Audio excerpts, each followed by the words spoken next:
chairs and senators. My name is Bob McLaren. I'm the interim director of the Institute for Astronomy, and I've been asked to present the information on the decommissioning aspect of your questions. The decommissioning plans, as they stand now, flow from these two CDUP conditions, number 10 and number 11.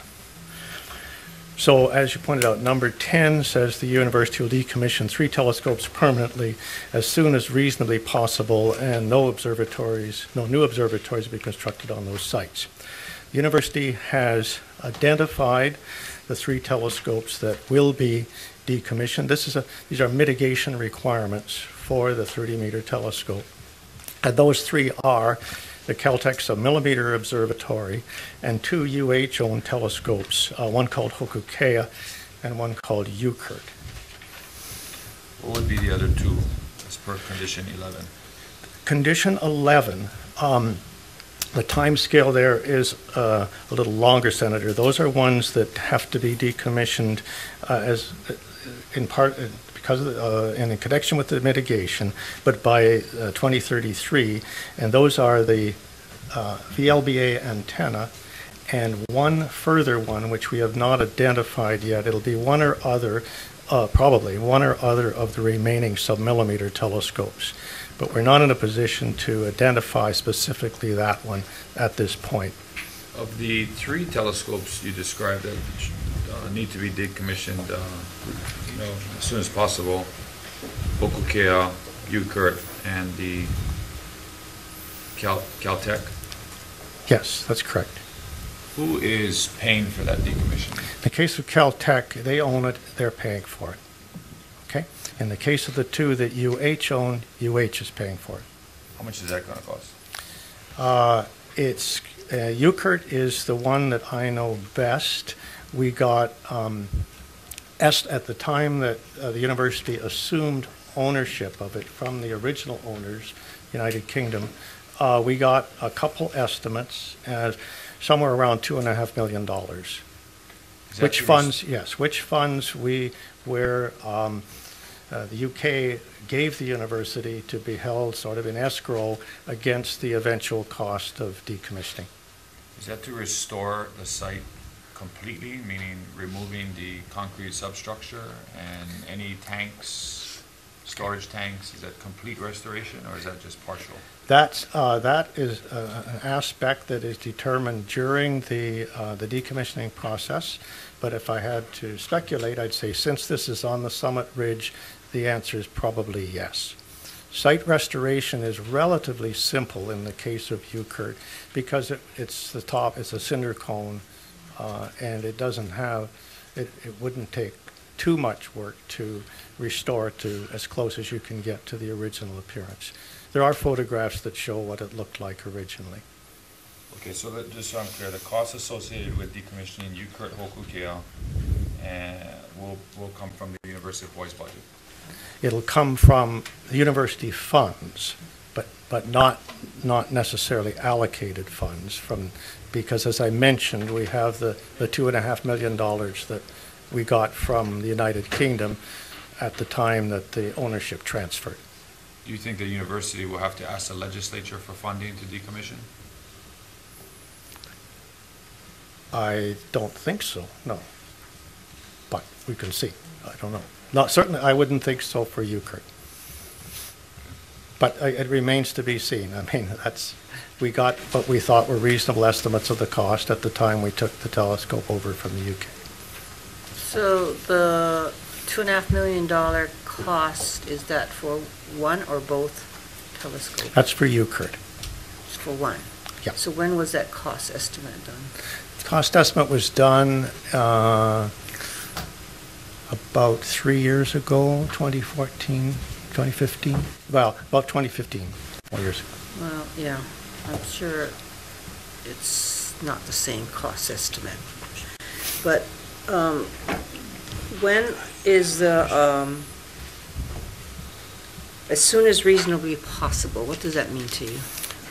What does it what does that mean to me? I think it means that reasonableness in this case, I think, means fully complying with the requirements of the decommissioning plan, which is approved by both the UH and BLNR. It's a fairly detailed process because it requires environmental due diligence reviews. It requires, in the case of CSO, an environmental assessment and a conservation district use permit. So it's a brave person who tries to predict how long those things will take. I think Do you have any brave persons? we can. I'm serious. Yeah, I think This is. so from the date when it's announced officially that it's going to be decommissioned till you actually start to remove it, I think it's probably 2 or 3 years. So when will that announcement be made? In the case of the Caltech submillimeter observatory, that's already happening. They are in the process of decommissioning now. They expect to, they will submit their environmental assessment this year. They hope to complete the EA this year, I believe, and following that, they will go to the DLNR for a use permit to remove the telescope. Once they have the permit, I think it's less than a year. It's fairly quick work. Most of the time involved is getting to the point of, well, like a lot of projects, the planning and the permitting. Once they're underway, I think it's about a year or even less. So when are we going to start looking at the decommissioning of the other two? In the case of Euclid, we have committed that we'll issue a notice of intent, which is the first step in the decommissioning process, by the end of 2020, and expect to be ready to actually remove it by the end of 2023. We're allowing 3 years, so we'll be removed in 2024. We expect that the actual operation of the telescope could continue during that period. It's important to keep in mind that in the case of Euclid, we're not decommissioning Euclid because it's obsolete. I mean, it's a common misconception. So in the case of decommissioning these telescopes, that's true of all of them, we're decommissioning telescopes that are or could be, continue to be scientifically useful, employing people on the Big Island. But they're being decommissioned to meet the commitment for mitigation with the arrival of the 30-meter telescope. That's the purpose of the decommissioning. So we probably won't see an actual telescope coming down and being decommissioned potentially prior to the start of construction of TNT. Unless the preliminary work, certainly not, it looks like not CSO or Euclid. There is some removal of parts of Hokuea has already taken place. So that's the only exception to what you said, Senator. Senator Chair? So are there plans to see that these decommissioned astronomical sites, they're being resold or given or turned over to people who want to put it up in some other place? Yes, that's a good question. In fact, there's aspects of that in all 3 of these cases. The case of the Caltech submillimeter observatory, Caltech has plans to relocate the antenna part. It looks like a big satellite dish, but it's 30 feet across, 10 meter. That they plan to relocate to a very high mountain site or high plateau site in Chile. So that's where that will go. It will have another life in the southern hemisphere.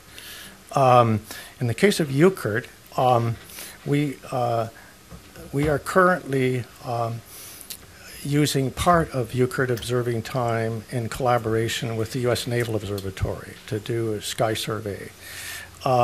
They have expressed some interest, some possible interest in relocating Euclid if it's decided at the point that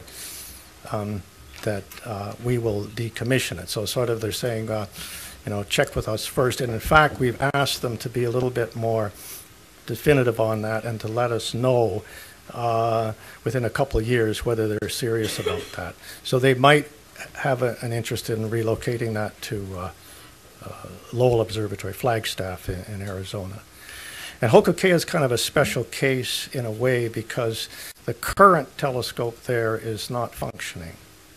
But the replacement was bought, a very nice replacement, with the original intention to put it at the Ho'okea site on Mauna Kea.